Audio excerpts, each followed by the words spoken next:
هذه تربى في البيت حتى تحطها في محكمة دجاجي.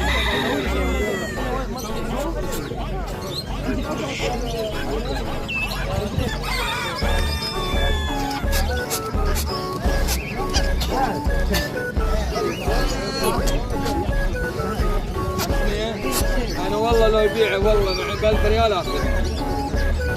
انا اخر اربيه عندي في البيت احطه في الحوض اللي في اليمين.